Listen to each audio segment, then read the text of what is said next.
Descifrar el mundo de hoy para anticiparse al mañana de la región. Ya llega la columna del Observatorio del Sur Global.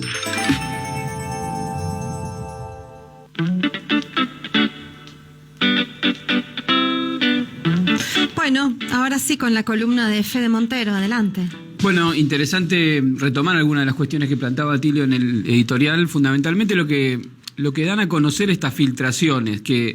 de las cuales se ha hablado esta última semana con más énfasis. En realidad comenzaron a conocerse ya hace casi un mes. Esto es un misterio, digamos, realmente de dónde vienen y qué significan. Incluso la veracidad de muchos de los papeles que ahí están, porque se sospecha que algunos fueron alterados. Incluso hay teorías que hablan que sectores propios de Estados Unidos también las dieron a conocer, que es como una especie de maniobra de contrainteligencia. Pero bueno, algunos que saben de inteligencia dicen que la mejor inteligencia que se hace es con la información pública, finalmente, porque los hechos se discuten públicamente y son de público conocimiento. Y a mí me parece llamar la atención sobre algunas cuestiones que se abordan en esta información. En primer lugar, bueno, la realidad de lo que sucede en el frente con Ucrania, ¿no? Las dificultades reales en relación a la supuesta contraofensiva que está armando Ucrania para esta primavera, las dificultades que eso implicaría, la dureza y la crudeza de lo que se vive en el frente de batalla, por un lado,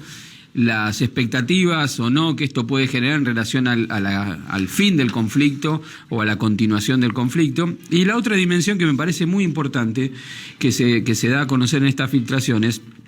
es la presión y el involucramiento directo que tiene Estados Unidos, no ya en lo que se ha visto públicamente, digamos, Zelensky viajando al Congreso norteamericano pidiendo que se apruebe más presupuesto, etcétera, en forma de préstamos a Ucrania, préstamos que, digamos, están comprometiendo el futuro de ese país independientemente del resultado de la guerra, porque está claro que ahí gane o pierda militarmente, digamos, está claro que el futuro de ese país va a estar de la mano de los compromisos económicos que se asumieron en este contexto, pero el compromiso militar concreto en el territorio de los países de la OTAN, porque se refleja ahí que hay tropas de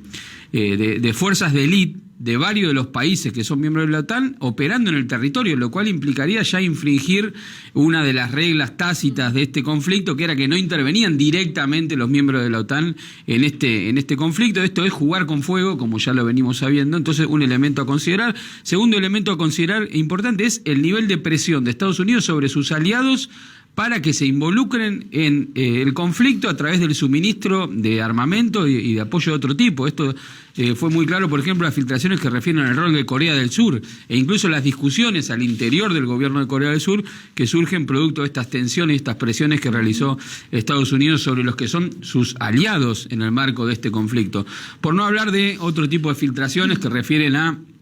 las internas en Israel, el involucramiento de los servicios de inteligencia de Israel dentro de las protestas que se han visto en estos días. Bueno, varias de las cuestiones que ya sabemos, que no por saberlas dejan de ser sorprendentes cuando aparecen con tal crudeza y se ven de una manera tan transparente y cristalina. Ahora, la pregunta que para mí cabe hacerse en este contexto es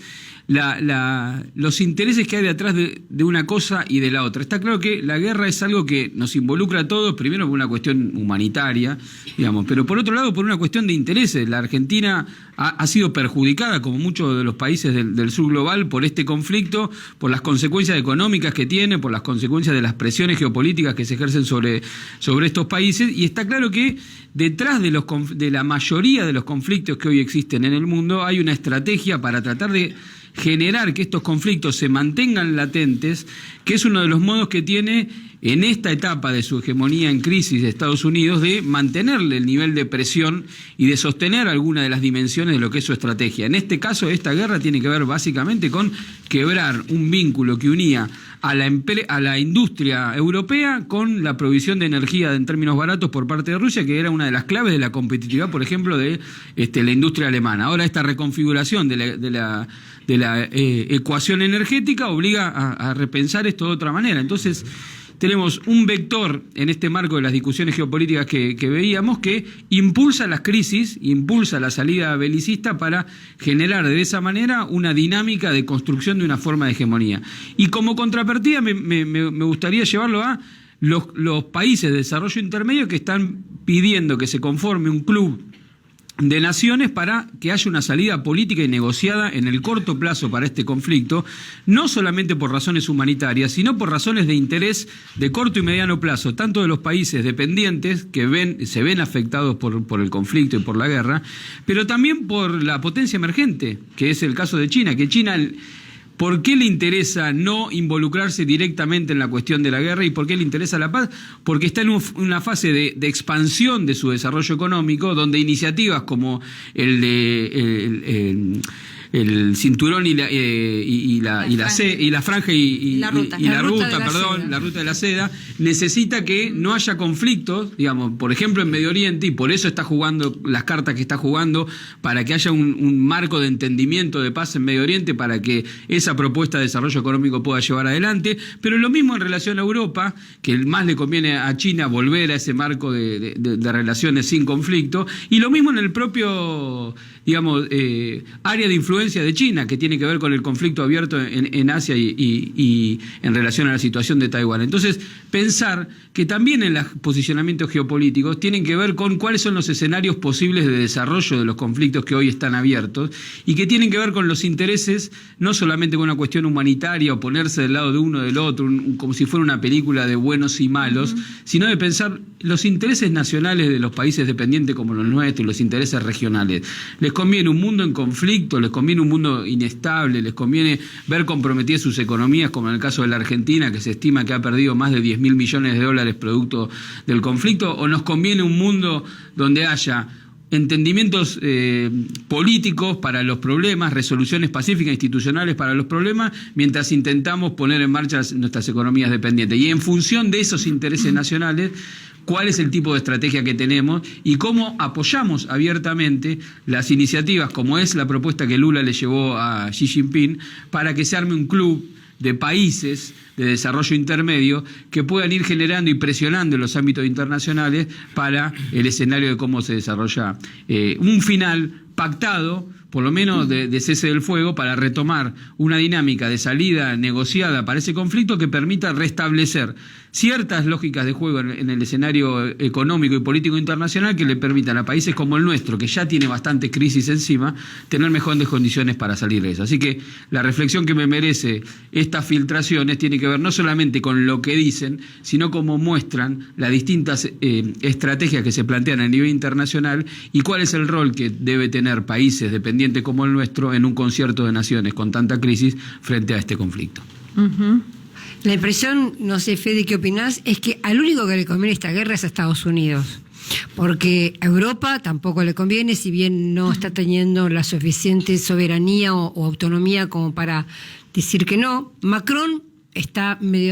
jugando medio ambiguamente, pero al resto de los países de Europa del Este tampoco. En realidad, bueno, por supuesto a Rusia menos, a Ucrania menos, a China, como vos decías, tampoco. Pareciera que el único país que realmente le viene bien por la venta de armas, por la pérdida, por tratar de salvar algo de su poder hegemónico, es Estados Unidos. Es que el rediseño de la estrategia de presencia de la OTAN en Europa, digamos, que no tiene que ver con este conflicto que estalló particularmente, sino que se remonta a lo que fueron los acuerdos tras la caída del muro de Berlín y el rediseño de la geopolítica en Europa, también ha sido el rediseño de una política basada en la hipótesis del conflicto bélico, que es el mismo rediseño que se hizo en Medio Oriente. Por eso es lo que hay que revisar. Este conflicto estalló, es cierto, por la invasión de Ucrania de Rusia a Ucrania, pero tiene que ver básicamente con el elemento que se remonta a 2014 y la hipótesis de bélica presente todo el tiempo en extender la frontera de la OTAN contra Rusia. Me parece que si revemos eso, que toda hipótesis de desarrollo de la influencia está basada en una hipótesis de conflicto, es donde vamos a encontrar un canal de salida para esto. Pero bueno, para seguir. Los informes, el informe RAND, que siempre Atilio se encarga de recordar, de que ya venían escribiendo en las estrategias de los Estados Unidos de tentar también a Rusia a expandirse y desgastarse, sobre todo desgastarse. Fragmentarla, hacer una operación de balcanización de Rusia, porque ya veían desde los 90, Brzezinski y demás, que por más que caiga la Unión Soviética, que había caído la Unión Soviética, Rusia seguía siendo una potencia peligrosa para los intereses de los Estados Unidos. Y bueno, y recordemos también, ¿no? Para poner en contexto, mucho lo hablamos acá con el entrevistado Sebastián Salgado, que fue corresponsal un poquito nuestro allá en la región del Donbass, como desde el 2014, con el golpe de Estado promovido por los Estados Unidos, con Victoria Nuland a la cabeza, sacan, promoviendo el Euromaidán y esa revolución de colores, sacan a Víctor Yanukovych y ponen títeres de Washington, comandando esa región que sabemos que para Rusia era y será la línea roja más los incumplimientos de los acuerdos de Minsk permanentemente dieron pie a que ya una vez que Ucrania amenazó con sumarse a la OTAN y poner bases de la OTAN allí, pues comenzara lo que preferimos llamar la operación militar especial, como la denominan los rusos, que después, bueno, dio paso justamente por todo el armamento que la OTAN le brinda a Ucrania a una guerra.